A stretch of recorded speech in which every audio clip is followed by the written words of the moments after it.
Hey guys, today we're diving into episode 9 of Heavenly Ever After. The episode begins with Nag-jun questioning a man, asking if he is truly Jinku. The man confirms and asks who Nag-jun is. Nag-jun reveals his name and asks if he remembers him. Jinku hesitates and says he does, but it's impossible. Nag-jun was supposed to be dead. Nag-jun recalls a past scene and confronts Jinku about selling someone out, demanding the truth. As Jinku shouts for help, a group of men arrives and captures Nag-jun, allowing Jinku to escape. While running, Jinku confesses he wasn't the only one involved in the betrayal. Others did it too, and those who didn't were fools. As he reaches the road, he is hit by a vehicle and dies instantly. His soul leaves his body, and he wonders if he is truly dead.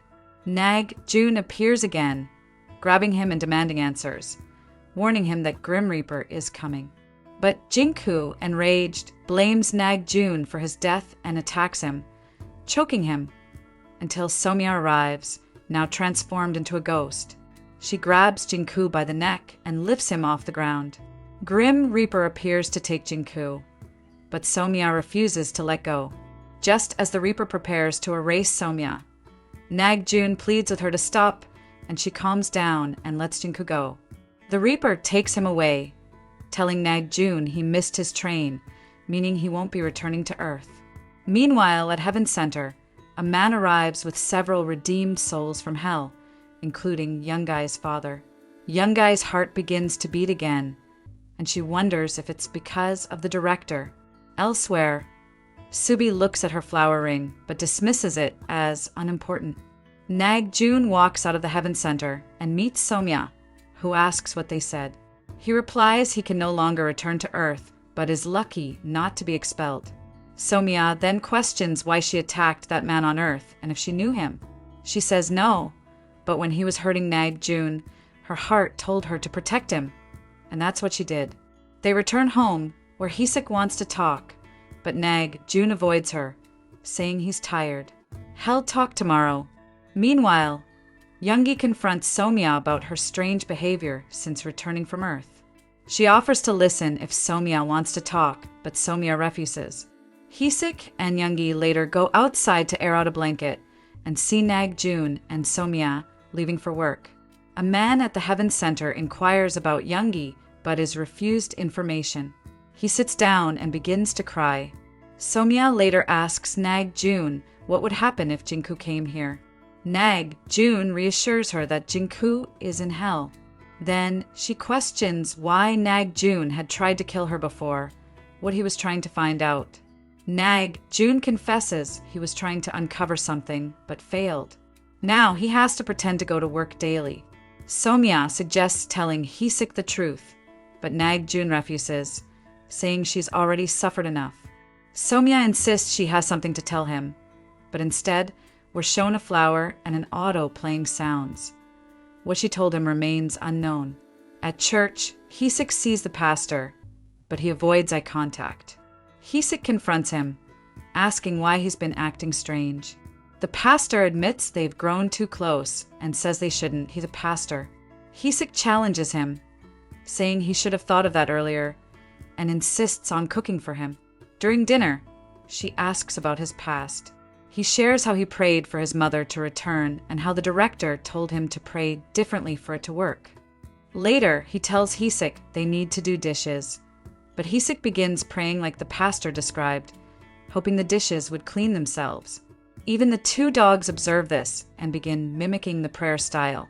They go outside and pray for food to appear, but nothing happens. The director appears, scolds them for making meaningless wishes, and leaves. The dogs then pray for jobs, and suddenly the sky shifts. Demons arrive, congratulating them they've been hired in Hell. They're taken away. Meanwhile, Youngae's father weeps for his daughter. The director appears, and the man begs to see her. The director reminds him how he abandoned her. The man says he wants to apologize. Youngae senses something and rushes to meet the director, who arrives with her father. Shocked, she runs home, enters her room and cries. Everyone gathers, concerned. Then someone rings the doorbell. June answers and questions the man. Hesuk storms out, scolding the visitor and demanding he leave Youngae alone.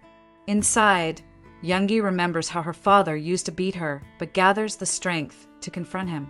She tells him to come to the Heaven Center with her. There, she demands answers from the director, why this man is in hell. The director reveals he has atoned but isn't yet redeemed. He needs Youngae's forgiveness. The man begs her to forgive him. The director then explains the bigger truth. Youngae, in her past life, was a woman brought home by the man, and Hesuk is her daughter. When they both died near the train tracks, they were reincarnated to find peace. Youngae was reborn as Hesuk's daughter and always stayed close to her. She found peace, but the man hasn't. His soul will soon be reincarnated, and only forgiveness can free him from remembering his sins. Youngae forgives him. Later, she reflects on her past, how she wished to hold Hesuk, feed her but couldn't.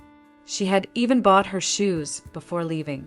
She returns home, sees Hesuk, and though she doesn't reveal the truth, she cherishes her.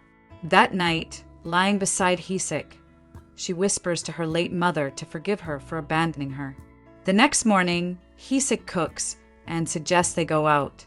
They spend the day together, and Youngae says she's leaving soon. Hesuk thanks her for being her daughter and never letting her feel alone. Youngae cries, calls her mom, and then disappears. We see Youngae in the hospital, still in a coma since the accident. The director tells Hesuk the truth about who Youngae really is, leaving her stunned. The pastor prays at the church for his mother, and Subi arrives. He calls her mom. Meanwhile, Somya has a terrifying nightmare and wakes up, calling out her son's name, Uno. The screen fades and the pastor appears again. Could he be her son? Well, find out in the next episode, coming tomorrow. Until then, bye.